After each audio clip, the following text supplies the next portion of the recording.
biasa. Semuanya wong ora takoki wong Gus nuzulul Quran tanggal piro 17. Lailatul Qadar tanggal 21. Ya jare nuzulul Quran yo pas Lailatul Qadar. Wong-wong nak muni bingung nang wong. Nah aku sing ra bingung. Lha kok ora tau mikir jajal. Nuzulul Quran sing resmi ning kitab-kitab tanggal piro? 17. Lailatul Qadar tanggal. Padahal Lailatul Qadar disifati apa? Malam turune. Nek ora tau bingung ngono. Wong kadang ngirim wong goblok, wong kok ayeme ngono.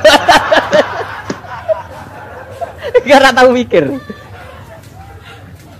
Aku men goblok-goblok. Dadi ana ilmu paradoks barang ya tenang, santai. Padahal ya tak bedheke ya nuzul Quran tanggal piro sing resmi cara kitab-kitab. 17 Ramadan. Lailatul Qadar sing resmi 21 nganti 29. Terus Lailatul Qadar iku wulan apa? Wulan diturunkannya Al-Qur'an. Berarti tanggal piro? Bocah dijak pinter kurang. Ya kan inna anzalnahu fi lailatul qadar. Saya tak tahu. Nuzul Quran tanggal piro? 17. Lailatul Qadar. 21. Terus Lailatul Qadar ku malam diturunkannya Al-Qur'an turun tanggal 17. Berarti Lailatul Qadar tanggal ada dik. Ora tau iskal yo gumer mbek wong-wong. Ya kok penak wae. Mulai dadi wong alim loro, Kang ora usah mari iskal. Ngaduk ditung bodho penak. Pokoke nuzul Quran tanggal piro, Kang? 17. Lailatul Qadar 21. Lha jare Lailatul Qadar bulan 7 Quran kok beda tanggale. Kan gak tau ge mikir. Alhamdulillah. Panggilan. Lailatul Qadar tanggal piro? Saiki pinter. Tanggal piro, Bos? 17 berarti kelewat. Jadi ilmu itu kabeh bingung no kan. Ya biasa bingung. Mulane yang bodoh barokah. Barokah. Barokah. Kula cara ora dipilih pangeran nggih milih dadi wong bodoh, tapi wong pangeran milih kula dadi wong pinter dadi tak syukuri wae. Tapi kadang kula iri wong bodoh iku iri. Modele penak urip ngono. Santai. Ya saiki ya Lailatul Qadar iku sifate apa? Inna anzalnahu fi lailatul. Normale kan ainun nuzulil Quran yo ainul lailatul qadar. Berarti tanggal piro? Dorawade lagi. Innalillahi wa inna ilaihi raji'un. Kita warai ilmu cara wong alim. Meskipun sampean boleh bantah siji yo kadang keterbatasan ilmu. Nomor loro hasud, bantah kan sebagai macam-macam. Hasud, nomor 3 bantah go kegiatan. Kayak wong kuliah nak gak kritis kan darani ra pinter. Jadi cocoklah ya kudu bantah. Engko khas-khasan cerdas apa? Nomor 4 bantahan itu sifatnya wong wedok. Menang kalah protes. Berarti kowe ora lanang berarti wedok, tukang protes wedok. Nomor 5 bantah itu berarti dia punya keiskalan tapi gak bisa keluar dari keiskalan itu. Jadi problem Anda ditimpakan ke saya, itu ya ora sopan. Problem-problemnya dhewe kok ditimpakan ke saya. Begini terang no. Hukumnya Allah Ta'ala itu ada yang berstatus itu lugu. Lugu itu ya lugu ummi. Karena agama ini memang ummi. Ummi itu lugu. Sehingga agama ini tidak perlu diterangkan. Ketika Abu Hanifah, agama ini ketika datang itu orang lugu. Lugu itu murni. Murni itu proporsional. Sehingga sifat ummi itu baik. Misalnya saya bilang gini, rumah awas kena keliru. Kalau kamu sholat itu batal kalau makan. Itu ukurannya 1 upo apa 1 piring? 1 upo kan? Itu sudah batal. Terus kalau saya bilang gini, Jong nak tamu gak imangan, itu 1 piring tak 1 upo. Ndak jawab ya. 1 piring. Orang iso misal, tak keimangan gue 1 upo. Nah, lalu Anda ditanya gini, lalu definisi makan itu apa? Memasukkan 1 piring ke mulut apa 1 upo ke mulut? Dalam bab sholat 1 upo ke mulut itu makan. Tapi dalam bab hormat tamu itu 1 piring. Setuju ya? Tak warai pinter kayak. Ayo tak warai ya. Wes setuju ya? Wes pinter. Lo jawab wes pinter. Urung. Lailatul Qadar ya kok. Misalnya Lailatul Qadar menjadi super karena ada sesuatu yang super turun yaitu Lailatul Quran. Jadi menjadi super karena yang turun adalah sesuatu yang super dan itu artinya tanggal. Loh, sawane aku cek. Iku utek tanggal 21 kabeh sing ngaji ning kene. Oh jelas inna anzalnahu fi lailatul qadar. Rujuke ning ndi? Quran kan? Wa ma adraka ma lailatul qadar. Lailatul qadri khairum min alfi syahr. Makanya Lailatul Qadar itu ya bisa saja tanggal 1 kemarin sudah kelewat. Mbok entah ini jebelis baris dada. Atau mungkin Sa'ban. Jadi perdebatan ulama tentang Lailatul Qadar, malah ada wali yang bilang saya tiap hari mendapat Lailatul Qadar. Nah, itu malah kelas meneh, malah pusing, malah napa? Pusing. Udah gak usah mikir itu. Jadi hukumnya Allah itu ada dua. Ada hukum itu lugu dan ini bagus. Makanya saya itu kenangan saya terbaik dalam membela Allah dan Rasul. Saya ulang lagi, kenangan saya terbaik dalam membela Allah dan Rasul itu masalah faraid. Dulu mungkin banyak yang ingat lah ketika tahun berapa lupa saya, tapi ada seorang menteri dan pakar Islam menggulirkan isu hak waris itu sama, lelaki dan perempuan sama, alasannya karena perempuan sekarang kerja. Jadi gara-gara kesamaan gender kemudian mereka ingin bagi waris itu apa? Sama lidzakari bisul hadil, saya itu ditentang. Gerakan itu pernah menguat, termasuk yang bisa dengan tanda kutip bisa menghentikan gerakan itu termasuk itu saya. Yang punya pikiran gitu tak parani, tak tantang begini, saya bilang gini. Anda ngomong ini itu karena pinter apa karena tren? Tak tanya. Ya karena pinter.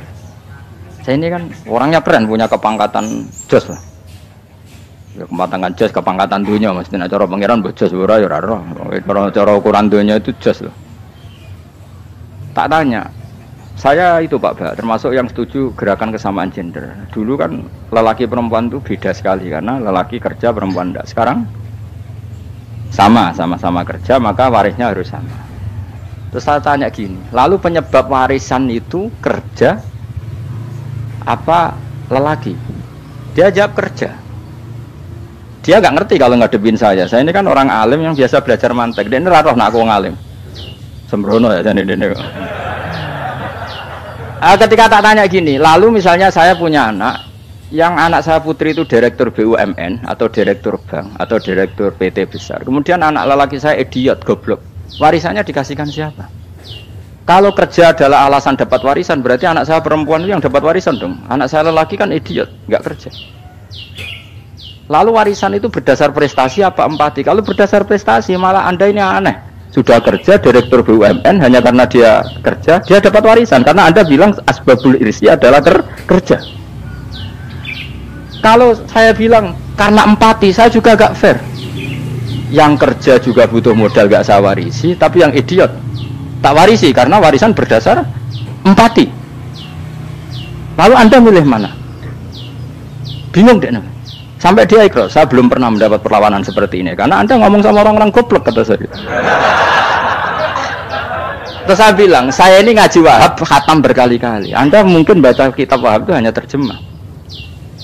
Maka menurut Islam yang menjadi hak waris itu sebabnya dzukurah wal unasa, kelelakian menjadi dapat 2 bagian, keperempuanan menjadi 1 bagian, dan itu Islam tidak mau urusan dengan prestasi maupun empati, mujarradul dzukurah dan mujarradul unasa. Jika dengan seperti ini tuh Islam nggak ribet. Coba kalau kamu pakai ilatul hukmi, pakai cara berpikir logika, malah ruwet karena tadi. Kalau kesamaan gender itu karena perempuan kerja, lalu misalnya yang lelaki idiot misalnya atau pengangguran, warisan kamu kasihkan siapa? Kalau kerja itu menjadi alasan hukum, kamu kasihkan yang perempuan kan? Aneh enggak? Yang sudah kerja malah kamu kasih warisan yang nganggur? Enggak. Berarti berdasar atau berdasar empati. Kalau kamu dapat warisan, idiot dulu dong.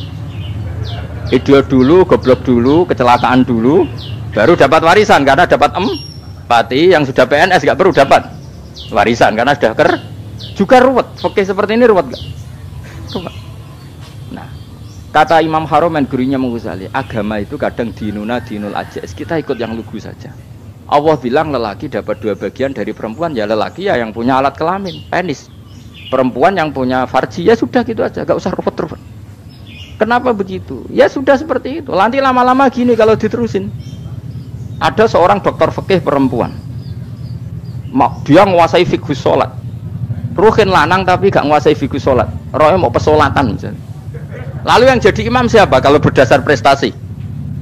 Perempuan dong, karena dia doktoral fikih sholat. Dia menguasai aneh-anehnya sholat. Horo ibu masaili sholat dia menguasai. Sementara Rukin takoki salat apa Kin? Pokoke niku Gus ngadeg terus lungguh. Terus ngadeg malih. Apa? Ada mulang. Nak salam ngalerien. Dia tahunya hanya itu, Dok. Lalu kalau nuruti imam sholat adalah yang terpandai dalam fikih sholat, tentu yang imami perempuan. Tapi agama ini tidak seperti itu. Pokoknya wong lanang imami. Jadi makanya kata Imam Haromen dinuna dinul ajais. Sampai Said Muhammad itu sering ngutip beliau gini kan, Allahumma imanan ka imanil ajais. Ya Allah, semoga iman saya menerima konsep engkau itu ka imanil ajais. Imannya wong wedok-wedok sing lugu. Ajus itu perempuan lugu yang sudah sepuh. Jadi misalnya ngukur anak seneng ya anak kono gedang goreng, ngekei duwe, ya lugu saja. Itu bagus. Daripada kamu pakai argumentasi, karena argumentasi ini sebetulnya kelihatan cerdas, tapi ada kebodohan masif. Karena tadi, kalau hak waris kita otak-atik dengan prestasi, maka yang pro empati akan protes. Paham ya? Masa yang sudah kerja dikasih banyak, yang idiot enggak? Tapi kalau berdasar empati juga aneh. Masa dapat warisan harus goblok dulu, harus kecelakaan dulu. Maka Rasulullah pernah ngendikan ketika ditanya, lalu warisan untuk siapa ya Rasulullah? Nabi jawabnya lucu. Fali aula rojulin dakarin. Jadi Nabi sempat ngendikan kata rojul. Kemudian direvisi dakarin. Fali aula rojulin dakarin. Semua ulama ngendikan dakarin di sini adalah badal. Nabi ngendikan rojulin. Kemudian Nabi ingat kalau rojul itu identik dengan lelaki dewasa. Apa? Kemudian Nabi mengulang lagi dakarin. Tidak harus dewasa, yang penting lelaki. Jadi meskipun baru lahir, kalau dalam keadaan baru lahir namanya apa? Kan dakarin kan? Belum bisa dikatakan rojul. Paham ya? Nabi ngulang 2 kali. Fali aula rojulin dakarin. Ini penting saya utarakan supaya clear. Jadi agama itu gak usah diotak-atik. Ya itu tadi misalnya imam sholat itu lelaki. Ya sudah lelaki. Lelaki itu apa? Yang punya alat kelamin lelaki. Jangan dibalik ini. Yang dikatakan lelaki itu orang kuat. Jika meskipun perempuan kalau kuat, misalnya perempuan anggota poluan, lelakinya cemen, idiot, maka imamnya perempuan gitu. Karena makna lelaki adalah kuat. Ini keruwetan. Jadi agama itu tidak seperti itu. Nah sekarang kembali ke pilihan. Yang dikatakan pilihan itu orang hebat. Apa yang dipilih? Apa berdasar definisi? Apa berdasar kehendak yang milih? Kalau kamu udah pinter, tumpen udah pinter. Alam raya ini milik Allah. Dan semua di alam raya ini milik Allah. Maka dipilih dan dipilih itu terserah yang punya apa terserah kita. Apa terserah kriteria, apa terserah definisi. Dalam konteks kita sebagai objek diambil, tentu terserah yang punya. Kemudian Allah bilang, orang-orang itu saya pilih. Nah kalau milihnya Allah berdasar kepunyaan, tentu Allah boleh dong memilih orang yang sebetulnya berstatus dolim. Ya tapi ya tetap dia dolim, tapi ya tetap dipilih. Kenapa ya? Karena Allah yang punya. Saya misalnya orang kaya, boleh nggak punya HP buruk? Boleh kan? Terserah saya. Saya orang kaya, beli HP mahal, medium dan paling buruk. Boleh enggak? Boleh, saya yang punya. Nggak boleh, Gus, ini orang kaya harus beli HP yang mahal. Yang bilang harus siapa? Nah kegoblokan kita ini seperti ini. Nak wong sugih HP ini kudu larang. Nak wong alim kudu bojone ayu. Sing kudu darani kudu ayu kuwi sapa? Nak maju jalan yang tumbuh swarga lho kudu iku sing swargane mbam tapi kudu. Nah, kita ini sering berpikir ngatur Tuhan. Nah, Indonesia negara yang mayoritas muslim terus Islam Indonesia kudu dadi sampling Islam seluruh apa? Dunia. Ya ora usah sombong ngono ya keben mayoritas juga wonge kakean ngono ae ora perlu GR jadi sampling percontohan Islam internasional ora perlu ngono. Lah misale terus jadi contoh misalnya Masjid Haram niru Jumatan ning Indonesia berangkat mbek do rokokan. Bariku tekike diusep-usepno ning pojok pager. Lah misalnya wong Mekah terus do ngono kabeh karena mencontoh Islam Indonesia. Kacau kan? Ora usah GR ngono biasa wae. Napa? Biasa wae. Terus misalnya mencontoh Islam Indonesia, Indonesia anak jaran Wali Songo terus tahlilan nunggu nganti setengah jam. Lah terus raudhah dikepung ngono rak macet Mekah Madinah. Mergo agar ziarah Nabi terus lungguh apa? Sak jam. Nak ning wali sak jam ning Nabi 2 jam lah kira-kira gitu. Ya malah nganyak Kanjeng Nabi dong. Nabi sekaruan Afdhalul Khalqi mbok dongakno wa maghfir lahu warhamhu. Niku malaikat sak langit misah. Ya Nabi kok mbok dongakno di sepuro. Kowe tapi ya butuh sepuro. Enggak boleh doakan Nabi gitu, enggak boleh. Allahumma sholli ala sayyidina Muhammad wa ala alihi. Enggak boleh pakai ighfir lahu. Masalahnya tahlilan apa alam donga iku terus kamu gunakan. Ya misalnya terjadi percontohan Islam dunia terus Nabi kapundhut ditalkin, nek ditakoki waman rabbuka piye.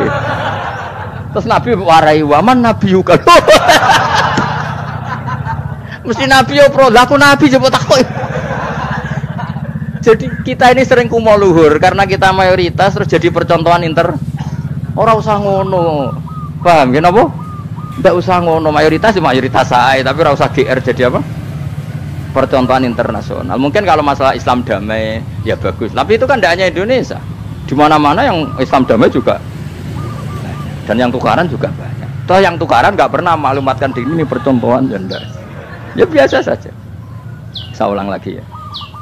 Maka menurut saya nggak akan benar pendapat Khawarij atau pendapat Islam yang keras bahwa orang dosa besar itu keluar dari Islam. Karena ketika Allah mengatakan kemudian aku pilihkan kitab ini tak kasihkan orang-orang yang saya pilih, itu diantara yang pertama adalah meskipun mereka sebagian tetap zalim. Artinya tetap zalim itu tidak menjadi dia keluar dari status Islam. Paham ya? Sekarang saya tanya, yang dikatakan warga Indonesia itu siapa? Ya siapapun yang bergeografis di Indonesia, lahir sebagai akta Indonesia, ya orang Indonesia. Kemudian ada yang penjahat, ada yang maling, kita penjara. Apa dia keluar dari kebangsaan Indonesia? Enggak kan? Sama ketika orang Islam menjadi zina dan fase koruptor, keluar dari Islam enggak? Enggak. Karena Allah tetap bilang famin. Apa? Famin. Jelas ya? Wes kayak gak ngarah Khawarij. Napa? Kalau Khawarij cara berpikir itu ekstrim. Setiap dosa besar itu mengeluarkan orang dari status Islam. Oh, itu bahaya sekali. Karena nanti kalau itu iya, kita akan kehilangan banyak orang nopo Islam. Makanya Nabi nanti ngendikan, saya berharap yang nanti masuk surga dari umatku itu separuh, 2/3. Itu kata ulama-ulama. Kalau kita pakai mazhab Khawarij, orang Islam itu tidak sampai 1/3.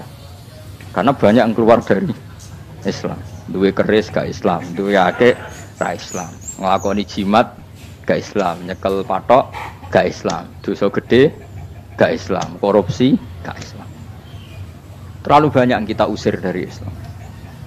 Lalu kita ngusir atas nama apa? Coba. Kalau atas nama Tuhan, kamu tidak Tuhan. Atas nama wakil Tuhan, Tuhan tidak pernah mewakilkan ke Anda. Orang-orang mandate. Yang kita tahu dari Quran ya ayat ini, tsumma awrasnal kitabal ladzi nastofaina min ibadina. Kemudian kitab ini tak kasihkan orang-orang yang saya pilih. Dan orang yang saya pilih itu faminhum zalimul li nafsi. Dan sebagian dari itu adalah orang zalim, dan itu jelas bagian dari itu. Artinya keluar apa masuk? Keluar apa masuk? Masuk. Meskipun ya yang zalim tetap berstatus zalim, kayak warga Indonesia, ini semua warga Indonesia. Paham ya? Yang maling ya tetap warga Indonesia, meskipun ya tetap maling. Jelas ya? Tenan ora ya? Makanya ahli sunnah itu pendapatnya falam nukafir mu'minan bil wisri, kita tidak akan mengkafirkan orang mukmin hanya karena melakukan dosa. Kenapa ya? Karena Allah bilang faminhum setengah sangking itu masuk bagian. Dan itu luar biasanya Allah disebut istofaina. Tetap orang-orang apa? Maka ini penting saya utarakan supaya kita ini tidak sok-sokan. Terus yang zalimul li nafsi pun potensi dimaafkan sama Allah. Asal dia tobat, dan tobat itu sama Allah nggak ada batasnya. Malam yuhur kiri sampai apa? Nafas apa? Terakhir. Dan kadang orang itu sebetulnya nggak niat tobat, cuma ada perilaku tertentu sing dadian Allah itu simpati. Itu juga banyak yang diterima tobatnya Allah. Makanya kata ulama-ulama itu, istighfar itu tidak syarat diampuni. Yang menjadi orang terampuni itu kehendak Allah.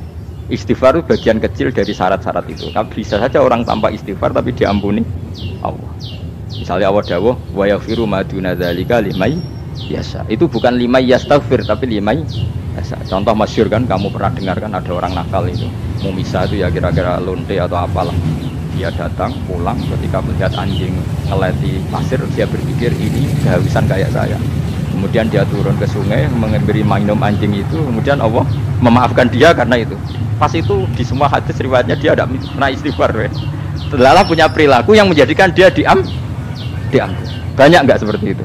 Banyak, makanya wa yaghfiru ma duna dzalika liman yasha. Mayasa itu ya yang digedaki Allah.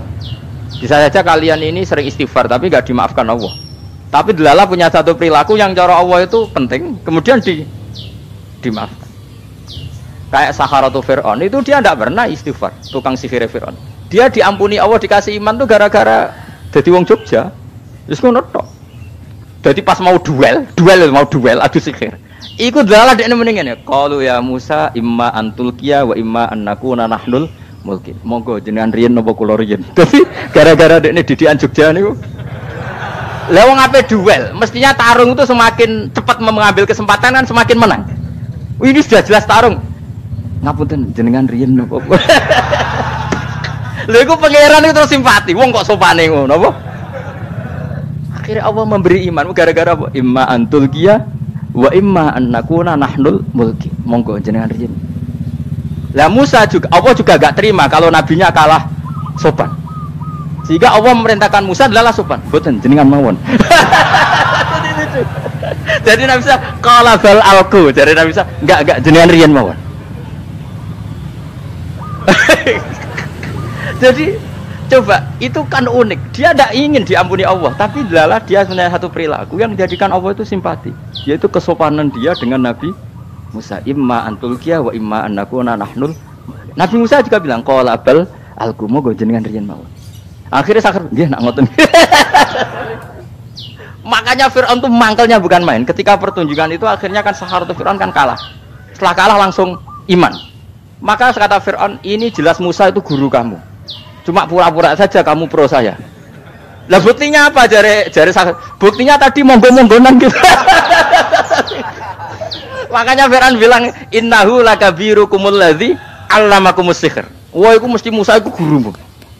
Padahal ya gak kenal sama sekali. Cuma gara-gara monggo-monggonan tadi itu akhirnya terus pikirannya Fir'aun. Woi mesti harus kenal suwi, mau gaya netok. Mereka gara-gara monggo-monggon, monggo jenengan. Mboten, monggo jenengan.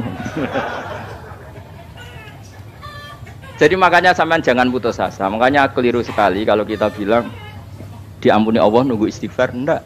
Tentu istighfar penting, kita sepakat. Istighfar itu penting, kita sepakat.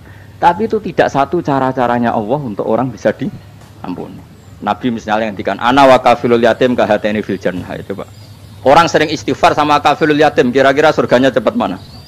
Cepat kafilul yatim meskipun enggak istighfar. Kalau istighfar terus tapi medhit ra karuan. Tak jamin pun rokok alamatnya medhit jelas nih rokok aku roh. Wis jelas.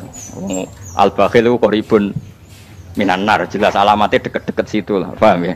Wis jelas as-sakhi qaribun minallah, qaribun minan nas, baitun minan nar. Nah al-bakhil baidun minallah, baidun minal jannah, qaribun minan nar. Jadi wong medhit itu ya dekat-dekat situ alamatnya sudah jelas dekat-dekat dengan neraka. Ana wa kafirul yatim kahateni fil. Berapa? Apa semua yang dimaafkan Allah Nabi nyebut syaratnya istighfar? Kebanyakan malah enggak. Orang alim misalnya. Makanya orang alim kalau jarang istighfar kamu enggak usah iri. Orang alim tuh mulang tok, itu langit bumi mintakan ampun. Wa innal alima lastaghfiru lahu man fis samawati wa man fil ard hatta khitan fil bahr. Orang alim itu otomatis dimintakan maaf oleh langit dan bumi sampai iwak ning laut. Mulane jenenge Rabu sebab jarang istighfar. Aku sing istighfar iki akeh sembrono. Langit bumi no. Mulane kula nu jarang istighfar bukan karena saya sombong, memanfaatkan istighfar mereka, no. Dan saya yakin itu lebih mandi timbang istighfar saya. Mun koman fis samawati nglebokno Jibril, Mikail. Orang-orang keren no, makhluk-makhluk no, keren. Saya baru cari hadis yang wa innal muta'allim sing ijek belajar tapi belum ketemu.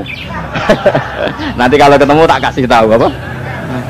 Karena hadisnya yang saya baca masih wa innal alim apa? Orang alim jadi agak ketat. Nah, nanti kalau sudah ketemu wa innal muta'allima. Wah, nanti dicari. Tapi pasti palsu kalau ada itu. Karena semua tagnya itu apa? Alim. Atau ya kamu alim dibanding yang di bawahnya. Ya semoga itu masuk apa? Jadi dibanding orang Papua kan harus alim. Saya ulang lagi, ini penting sekali. Jadi latihlah jangan punya gerakan takfiri orang lain, dianggap kafir orang lain, dianggap kafir, karena Allah tidak pernah mengusir hambanya. Meskipun apapun salah dia, kata Allah tetap faminhum. Apa? Faminhum. Hum itu rujuknya ke yang depan. Jadi termasuk orang-orang yang saya pilih adalah faminhum zalimul. Tetap dia di arena itu. Nisbatnya Islam ya tetap di area Islam. Meskipun yang ya kayak warga Indonesia coba. Warga Indonesia itu siapa? Yang terlahir di Indonesia dan berKTP berkartu keluarga Indonesia sudah. Nanti tentu yang bajingan tetap bajingan, yang koruptor tetap koruptor. Tapi menjadi warga Indonesia atau keluar dari warga Indonesia tetap warga Indonesia. Kira-kira seperti itulah analoginya. Tetap istofaina, tapi tetap berstatus faminhum dhalim. Tapi rujuknya kan tetap faminhum ikut setengah saking alladzina tofai. Mulane ngaji sing tenanan, kowe ora usah anut khawarit. Khawarit ku apa ngamukan. Jadi wong liya salah itu apa-apaan. Loh saya juga mangkel be wong dolim. Semua orang soleh mangkel be wong dolim. Tapi ya dihukum saja. Misalnya dalam Islam ada kisos, ada hadul qadzaf, hadus sariko. Ya hukuman saja. Tapi hukuman itu tidak bisa menghilangkan status. Ya sama seperti manusia tetap manusia. Meskipun apapun dia ya manusia. Ya tadi misalnya manusia itu siapa? Ya manusia itu ya manusia. Terus kamu bikin orang yang standar ideal manusia adalah yang berperilaku baik, yang enggak pernah salah. Kemudian kalau Zaid itu maling berarti tidak manusia. Terus barangnya apa? Ketek. Tidak bisa, makanya kembali lagi dinul aja. Kamu bikin definisi manusia itu tidak usah seangkuh itu. Manusia seperti ini manusia ya sudah, maling ya manusia, orang soleh ya manusia, orang sedengan ya manusia. Lelaki itu apa? Yang punya alat kelamin penis itu lelaki, titik sudah. Sehingga nanti warisannya ya dia lelaki. Sholatnya dia bergaya. Kamu tidak usah bilang gini, lelaki adalah yang cakap memimpin, yang maco, yang kuat. Jika kalau tidak seperti itu namanya perempuan. Terus kamu membolehkan yang seperti ini jadi makmumnya perempuan, imamnya perempuan sing maco. Kacau enggak kalau agama nuruti logika-logika itu? Enggak, jawab aja. Kacau. Lalu lucunya sekarang banyak kecerdasan yang mengarah ke sana. Makanya agama ini jadi kacau karena sudah ada dinul ajais. Agama ini agama ummi. Ya agama ini agama ummi. Kata Allah huwallazi ba'atsa fil ummiyin. Ummiyin itu lugu itu polos. Jadi kalau orang polos misalnya gini. Ini apa? Kira-kira kalau jawab orang polos ini. Jam. Bagus kan jam? Jam untuk apa? Penunjuk waktu ya sudah seperti itu. Tapi kalau orang engkek, ini itu apa jam? Itu barang murahan, bulat kan oleh jawab es. Orang numpak mobil carry itu apa? Itu black melaku. Yang mobil itu Alphard. Jadi kacau. Nggak boleh agama dibawa ke sana. Apa? Agama di sana dibawa ke sana. Nah itu madzhabnya ahli sunnah apa? Wal jamaah. Ketika Rasulullah ngendikan la yu'minu ahadukum hatta yuhibba li akhi, ora kok diarti ini ora iman. Jika yang menyala itu tidak iman, tidak seperti itu cara mengartikan ahli sunnah wal jamaah. Karena status itu tidak pernah hilang. Yang hilang hanya kesempurnaannya. Paham ya? Kesempurnaan kita jadi manusia hilang karena kita maling, karena jadi koruptor. Tapi tetap kita manusia. Kesempurnaan kita sebagai orang mukmin hilang kalau kita fasik. Tapi kita tetap mukmin. Paham ya? Makanya setiap hadis gitu kata ahli sunnah la yu'minu imanan kamilan. Wis dong ya. Dong. Ya terus alhamdulillah subhanallah. Ya doa alim mas malam rolikur. Malam Lailatul. Aku kadang yang melok goblok aduh. Saya itu sering dididik sama bapak saya, sekumpul wong akeh kudu melok goblok harus. Makanya bapak itu kalau ada orang pidato, bapak kan juga enggak suka pidato juga, tapi ya kerso kadang-kadang. Saya pun kadang-kadang kerso. Asal sing utus pernah guru, pernah sepuh kadang kerso. Bapak nak pengajian diomongin balik dari bapak, malah bingung. Ngomong apa wae.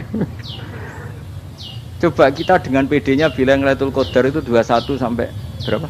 29. Lailatul Qadar. Warna itu malam Lailatul Qadar. Lalu Lailatul Qadar keren tuh karena apa? Karena nuzulul Quran. Lalu nuzulul Quran tanggal 17. Lalu Lailatul Qadar tanggal berapa? Oh, ada nih. Alhamdulillah. Tapi ini jangan jadi keiskalan yang masih sudah difitnah. Cara Gus Bak, ya ora cara Gus Bak, cara Quran ngawur gitu. Sembrono. Memangnya aku tidak pendapat tentang Quran, ya dan ayatnya seperti itu. Maka yang benar, Lailatul Qadar itu kata ulama-ulama dulu, orang yang beramal soleh, ya itu sudah anggap saja dapat Lailatul Qadar. Orang itu rawusan dulu isu-isu dulu seringi blerengan tau ora, ora blerengan berarti untuk Lailatul Qadar, jangan mendung kan blereng bi. Terus bunyi angite sayup-sayup, anggere dini hari ya sayup-sayup blok aneh-aneh.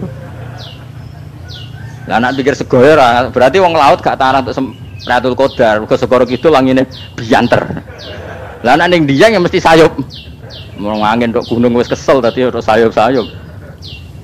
Gawe ukuran ojo ngono, gawe ukuran ngono rak wong Dieng luwih ngrasa entuk Lailatul Qadar timbang wong segoro kidul.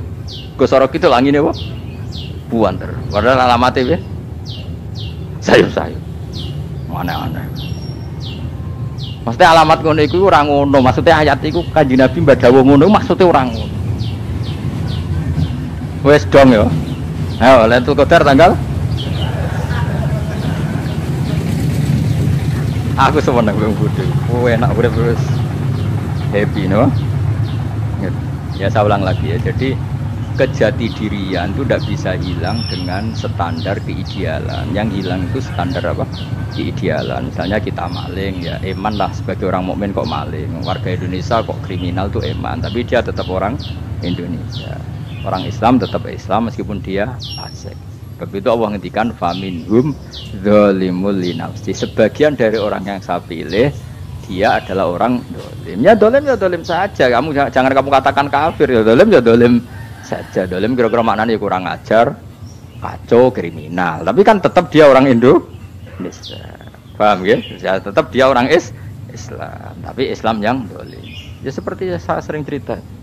Saya pernah ketemu orang alim melaku di Tuban. Iku pilih tanggamu. Wong Islam kok doku. Wong Islam kok doku umat Islam kok do mabuk. Ya tentu oknum ya. Tapi dari orang alim tadi, itu orang umat Islam. Islam sing kumat. Ya. Jadi orang Islam itu hanya dua, umat Islam sama Islam yang kumat. Jadi kalau pas-pas saja Islam kumat. Kalau pas waras umat Islam. Ya sudah itu bolak-balik. Ya, jadi umat Islam. Jadi kalau di Jogja atau di Jakarta ada orang mabuk, itu berarti Islam sang kumat. Kalau pas ngaji umat Islam. Tapi kadang orang yang sama, ya kadang umat Islam, kadang Islam yang kumat. Ya sudah seperti itu. Dan nanti pas diambil Allah ya tetap statusnya dua tadi. Umat Islam dan Islam yang kumat. Jadi jelas ya. Jadi jelas sekali makanya orang Khawarij itu kata Rasulullah syarrul khalqi wal khaliqa. Ela-ela makhluk itu orang Khawarij. Karena dia menghilangkan status kejati dirian. Itu bahaya bagi kelangsungan negara maupun agama. Jadi misalnya kalau orang nyuwun sewu misalnya ada orang kriminal di Indonesia, terus dianggap gak warga Indonesia, terus mau dibuang kemana? Coba. Sama kalau semua orang Islam yang salah dianggap kafir, terus lalu mau kamu buang kemana? Padahal dengan kamu katakan kafir, artinya dia sudah tidak wajib sholat. Orang kafir tidak wajib sholat, tidak wajib puasa. Apa tidak lebih ngeri? Karena dia tidak berkewajiban melakukan ibadah-ibadah Islam. Berarti Anda lebih ridho dunia ini rusak. Ya misalnya Zaid karena megang patok kuburan atau melakukan dosa besar kamu katakan kafir. Setelah kafir dia wajib sholat enggak? Tidak kan? Wajib puasa enggak? Berarti kan malah jura-juran. Karena mendorong orang keluar dari ring permainan kesalehan. Tapi kalau kita katakan Islam, kemudian kita bina. Kan ini jadinya aset. Dengan kamu katakan Islam artinya menjadi aset kan? Bandingkan kalau kamu katakan keluar. Paham ya? Makanya Nabi ngendikan umatku itu apa? Khawarij. Karena ini bahaya. Negara juga gitu. Andai kan kita berpikir ekstrim, yang melanggar negara tidak warga Indonesia. Yang demo tidak warga Indonesia. Sing beda pendapat dengan pemerintah enggak warga Indonesia, negara ini habis. Kehilangan 50% warga Indonesia. Ya biasa saja, yang salah ya salah, tapi tetap warga Indonesia. Kalau secara aturan hukum harus dihukum ya dihukum. Asal objektif, asal adil. Kayak misalnya santri saya, yang santrinya Gus Bak itu siapa? Ya pokoknya sing ngaji. Kamu enggak usah pakai definisi ideal, sing ngaji, sing paham, sing ora ngantuk, sing pinter. Yo ngiyai dul kok. Mana. Jadi nek sing bener piye? Sing santri Gus Bak piye? Ya sing ngaji. Lah sing piye ya pokoke anggere sing teko ngowah-ngowah ya wis melok mlebu. Ora paham yo ngaji, paham yo ngaji. Wong didelok kolange itu pokoke anggere sing teko ngono. Malaikat yo ora niteni sitok-sitok iki paham ta ora iki. Oh malaikat itu ono sing drengki disalahno pangeran, kita tak jamin. Tapi bukan malaikat elit sing didrengki ora malaikat elit, malaikat awam napa? Masyhur itu kan. Innalillahi ta'ala malaikatan sayakhina fil ardi yabtahuna khilaqal dzikr. Terus Allah punya sekian malaikat yang tukang mencari-cari tempat dzikir. Khilaqul dzikri itu tempat-tempat halal haram, tempat-tempat ngaji. Dan kalau orang toreko ya tempat wiridan oleh maknanya. Tapi kalau orang fikih maknanya tempat diajarkannya halal dan haram. Terus setelah ketemu orang ngaji terus kata para malaikat sing apian, halumu ila buhyatikum. Ini tempat kamu, ini orang ngaji. Kemudian ada malaikat yang agak hasut, tapi entah gimana hasutnya. Pokoknya bilang gini, itu ada orang yang datang ke situ tidak niat ngaji, nyari temannya. Kebetulan temannya itu ngaji. Maka ya Allah itu jangan masukkan kategori yang ngaji, karena dia nyari situ nyari temannya. Kebetulan temannya itu ngaji. Tapi apa kata Allah? Hum alqaumu la yasqa bihim jalisuhum. Wes ngono lah, asal melok gabung tak sepuro kata Allah. Hum alqaumu la yasqa bihim jalisuhum. Mereka adalah kaum asal ikut duduk saja, ikut nimbrung duduk saja dengan niat yang macam-macam, tetap tak ampuni kata.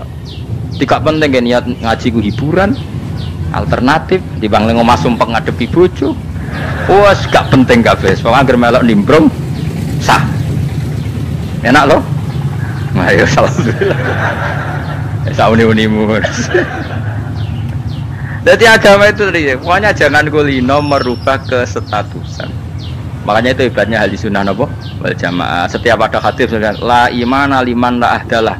Tidak ada iman bagi orang yang tidak nepati janji. Semua ahli sunnah nafsiri gimana? Tidak ada iman sempurna, tapi dia tetap mukmin, cuma tidak sempurna. Tidak dihilangkan status mukminnya. Masa orang Indonesia kalau maling nggak orang Indonesia? Lalu kamu buat kemana deh? Ya tetap dia orang Indonesia, meskipun tidak ideal sebagai warga Indonesia, tapi tetap orang Indonesia. Jelas ya. Tadi Rumma aurasnal kitabal ladzina istofaina min ibadina. Terus orang yang istofaina itu berstatus faminhum zalimul linafsi. Tapi tetap istofaina, tetap orang-orang apa? Pilihan. Karena kita alhamdulillah apapun fase kita dipilih Allah menjadi orang Islam. Alhamdulillah alladzi hadana li hada ma kunna linahtadiya laula an hadana Allah. Dan kita alhamdulillah dengan segala kekurangan kita tetap dipilih Allah menjadi muslim. Para terima muslim pembawa jalalan, enggak keren dah. Just kenapa? Just muslim pecinta Lailatul Qadar. Meskipun salah tanggal lah. Ayo gumun be wong. Gak tau mikir ono to kan? Iya, soalnya aku lah ya yakin Lailatul Qadar tanggal 1. Karena suara mayoritas suara Tuhan. Kula ya melok goblok kan. Kula nek anggar malam 1 ya wiridanku tak tambah. Meskipun aku ya rada eskal tapi Gusti niku suarane tiyang kathah nggih derek mawon. Oh, inna anzalnahu fi lailatul qadar. Quran itu tak turunkan pada malam. Jadi normalnya Lailatul Qadar itu berbarengan dengan malam. Tapi wis rasa mbok imani biasa wae. Mari fitnah ngare wah. Nah biasa. Jelas Lailatul Qadar itu bisa kapan saja. Nah ulama dulu bilang ya bisa kapan saja. Cuma kata ulama-ulama bisa saja diturunkan di tanggal itu. Ya bisa itu karena memang nuzulul Quran itu kan tidak semuanya di tanggal 17 sebetulnya. Jadi di mana-mana itu ada simbol-simbol yang dipakai. Istilahnya tanggal 17 itu simbol, memang kebetulan ada yang tanggal 17. Tapi kita tahu kan yang turun di Haji Wada juga banyak. Coba Haji Wada tanggal berapa? 9 Arafah. Bulan apa? Dzulhijjah. Dan banyak ayat turun Isra Mi'raj misalnya. Ayat Isra Mi'raj turun bulan apa? Rejab kan? Ibu yang ngaji dora khatam kecangkeman. Jadi Quran itu tidak hanya turun di Ramadan. Ya biasa saja. Makanya kayak saya itu kan biasa ngaji Quran. Ya setiap saat anggap Lailatul Qadar. Cuma kita ya ikut umumnya orang Lailatul Qadar itu tanggal 21, 23. Aku lah senang malaikat yang bagian panitia itu ben jelas fokus di tanggal itu.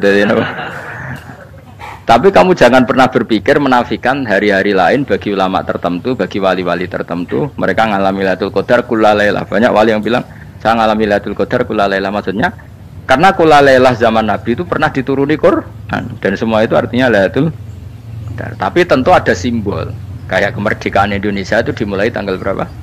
17 Agustus. Sebetulnya ya enggak. Ketika Jepang kalah itu ya sudah merdeka. Dan daerah tertentu sudah lama dulu merdeka kayak Aceh. Karena dia tidak merasakan dijajah Belanda.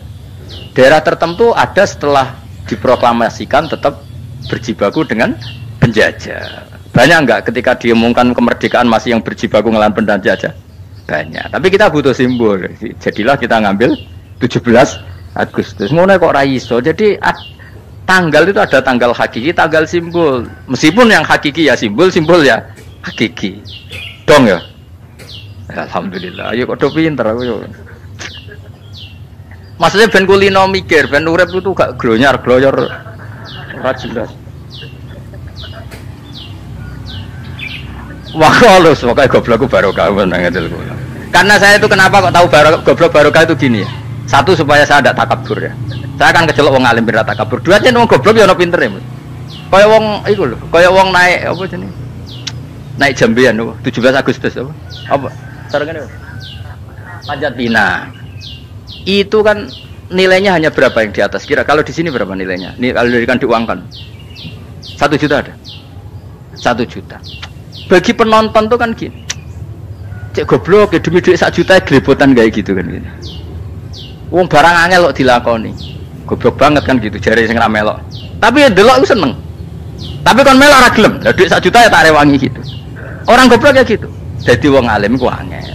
Wis ngerti nak angel, maka ora usah melok barang angel kan gitu. Berarti pinter gak wong goblok itu? Tak warai ya. Jadi wong alim iku angel. Maka saya menghindari barang angel. Menghindari barang angel itu satu kepintaran. Berarti orang bodoh adalah pintar. Tawar. Jelas ya? Jelas ya? Alhamdulillah. Makanya kula nu kadang kok pinter kowe, Mbak. Karena kamu tahu ngalim iku angel. Menghindari barang sukar itu pintar. Berarti wong bodoh itu pintar. Tapi pintar dalam kebodohan. Harus respect. Wong bodoh itu napa? Respect. Dia tahu ngapal Quran angel, ngapal hadis angel, maca jalalan angel. Suatu yang angel harus dihindari. Menghindari barang angel adalah kepintaran. Wes ngono ae. Dadi kadang-kadang lho GR, Gus Bab aku pinteran. Kok iso?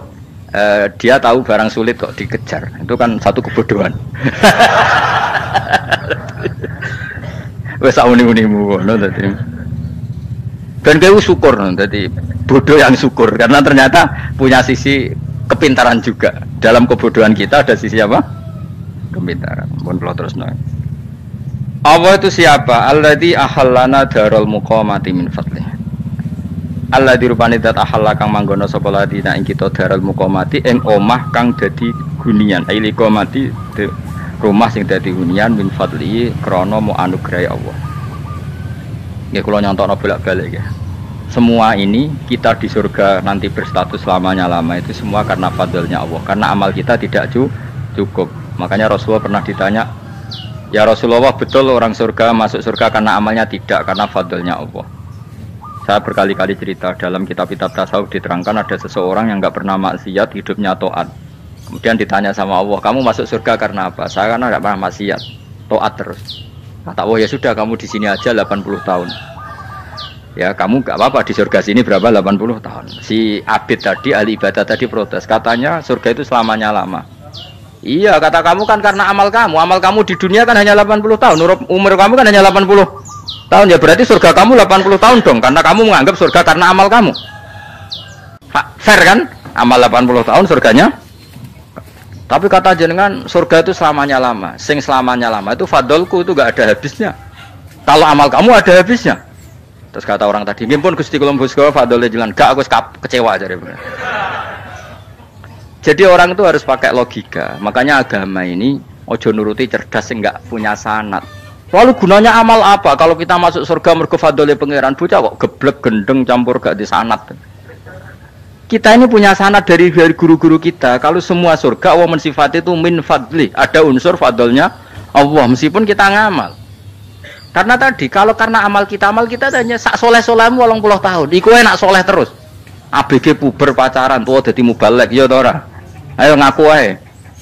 Tuane delok duang dutan gede-gede sunah Rasul. Coba kewapir suwi bareng Islam anyaran sudah di mubalek banyak. Artinya enggak 80 tahun total kita jadi orang apa? Soleh. Mustafa teteng soleh ya lagi gayane saiki khusyuk. Bisa numpak trail gaul. Untung rengono Harley dhisik. Nah, kalau karena amal kita berarti kita di surga hanya 80 tahun. Terus kata Allah, "Lah tapi kata jenengan surga selamanya lama. Yang selamanya lama itu fadl saya. Anugerah saya itu tanpa batas." Makanya kita tetap yakin kita seperti ini nanti di surga itu kabeh fadlih Allah. Seperti nas di sini apa? Alladzi ahallana darul muqamati min fadli. Bukan karena amal tapi apa? Min fadli. Bahwa amal kita itu ikut dipertimbangkan iya, tapi ya termasuk yang dipertimbangkan, bukan segala-galanya. Yang paling menjadi abadi di surga adalah fadlih Allah, karena fadl dan rahmatnya Allah itu yang tidak terbatas.